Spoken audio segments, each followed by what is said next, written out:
किसान भाइयों, आज हम जानेंगे धान की फसल में हमें कौन सा स्प्रे डालना चाहिए। स्प्रे की विधि से हम कौन सी खादों का इस्तेमाल करें जिससे हमें ज़्यादा फायदा मिले। आजकल क्या हो रहा है कि आजकल ज़्यादातर किसान साथी फोलियर स्प्रे विधि से ही ज़्यादा खादों का इस्तेमाल करते हैं, जिससे इससे फ़ायदा क्या मिलता है कि हमें कम मात्रा में खादों का इस्तेमाल करना पड़ता है और हमारे जो खाद लाभ का प्रतिशत है वो भी काफ़ी ज़्यादा रहता है। अगर आप मिट्टी में कोई खाद डालते हैं उसकी अपेक्षा अगर आप कोई चीज़ स्प्रे करते हैं तो वो ज़्यादा लगती है। लेकिन क्योंकि हमें बेसल डोज के रूप में तो कुछ ना कुछ डालना ही पड़ता है, तो इसलिए जो शुरुआती समय वाली खाद होती है उसका तो मिट्टी में इस्तेमाल करना ही पड़ेगा, चाहे नाइट्रोजन हो, चाहे फास्फोरस हो, चाहे हो पोटेशियम यानी पोटास।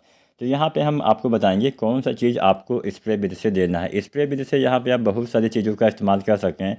तरह तरह के एनपीके आते हैं आजकल, तो नैनो यूरिया, नैनो डीएपी भी आ गई है, तो आप चाहें तो इनका भी इस्तेमाल कर सकते हैं। बात नैनो यूरिया की आई है, तो यहाँ पे हम नैनो यूरिया के बारे में ही चर्चा पहले करते हैं। अब किसान साथियों, धान में आप चाहें तो नैनो यूरिया भी इस्तेमाल कर सकते हैं। इसके द्वारा भी आप यूरिया की पूर्ति कर पाएंगे यानी नाइट्रोजन की पूर्ति कर पाएंगे।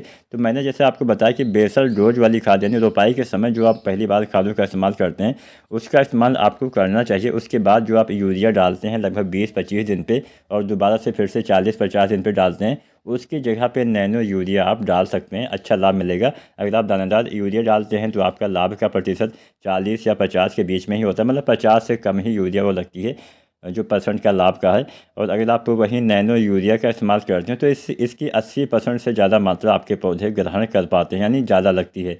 तो यहाँ पे नैनो यूरिया 2 से 4 ml पर लीटर पानी के हिसाब से आपको किसान साथियों इस्तेमाल करना होता है धान की फसल में। ऐसे ही आप नैनो डीएपी का भी इस्तेमाल कर सकते हैं। वैसे हम डीएपी तो रोपाई के समय ही डालते हैं, लेकिन कई बार क्या होता है कि फास्फोरस की कमी बाद में भी देखने को मिलती है। तो बाद में अगर आप मान लीजिए आपके धान की फसल में फास्फोरस की कमी देखने को मिलती है, जड़ों का विकास नहीं हुआ है, तो आप नैनो डीएपी का भी इस्तेमाल कर सकते हैं।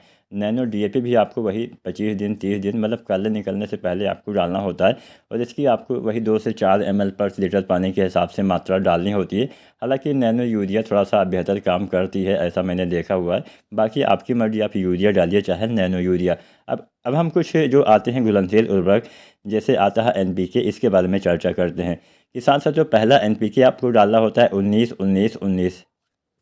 किसान भाइयों, एनपीके 19-19-19 में नाइट्रोजन, फास्फोरस, पोटेशियम 19% की मात्रा में पाए जाते हैं। इसका इस्तेमाल कब करना है? 25 से 30 दिन पे करना है, अच्छा लाभ मिलता है। दूसरा एनपीके आप डालिए 052-34। एनपीके 052-34 गबोट अवस्था में बालियाँ आने से पहले डालना होता है, 1 से 1.5 किलो के हिसाब से। और तीसरा एनपीके आप डालते हैं 0050, जिसमें 50% पोटेशियम, 17.5% सल्फर पाया जाता है। इसका इस्तेमाल दाने भरते समय यानी बालियाँ निकलने के बाद आपको करना होता है। तो यहाँ पे मेनतया सामान्यतः 3 एनपीके ही हम इस्तेमाल करते हैं।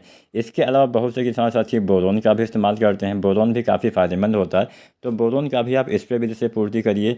तो बोरोन जब आप 052-34 डालते हैं बाली आने से पहले, तब आपको डालना होता है। बोरोन जो आता है लगभग 20% वाला, इसकी आपको 100 से 125 ग्राम मात्रा प्रति एकड़ के हिसाब से डालना होता है। यहाँ पे हमने खाद की जितनी भी मात्रा बताई है वो प्रति एकड़ के हिसाब से ही बताई है। तो यहाँ पे आपको बोरोन भी डालना होता है। इसके साथ साथ आप चाहे तो सागरिका जो आती है इसका भी इस्तेमाल कर सकते हैं। सागरिका एक तरह से ग्रोथ प्रमोटर है। यहाँ पे हम सागरिका लिक्विड की बात कर रहे हैं किसान साथियों। वैसे सागरिका दानेदार रूप में आती है। इसका भी इस्तेमाल आप रोपाई के समय 10 किलो प्रति एकड़ के हिसाब से कर सकते हैं। अगर आपने रोपाई के समय दानेदार सागरिका नहीं डाला है, तो जब आप एनपीके 19-19-19 डालते हैं तब इस अवस्था में आप सागरिका लिक्विड भी डाल सकते हैं, यानी सागरिका जो तरल रूप में आती है उसका इस्तेमाल कर सकते हैं। अब सागरिका की मात्रा आपको क्या लेनी है? 250 ml से लेकर 500 ml प्रति एकड़ के हिसाब से आपको सागरिका लेनी है। आप सागरिका धान में 2 बार डाल सकते हैं।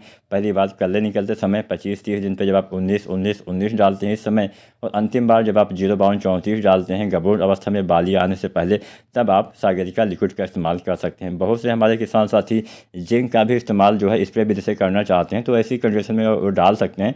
जो जिंक आती है 33% वाली, इसकी 750 ग्राम मात्रा, या फिर जो जिंक आती है 21% वाली, इसकी 1 किलो मात्रा आपको डालनी होती है। साथ में 2 या 3 किलो यूरिया का घोल बना के आपको छिड़काव कर देना होता है, या फिर आप बुझे हुए चूने का पानी मिला सकते हैं। सिंगल जिंक आपको स्प्रे नहीं करना है।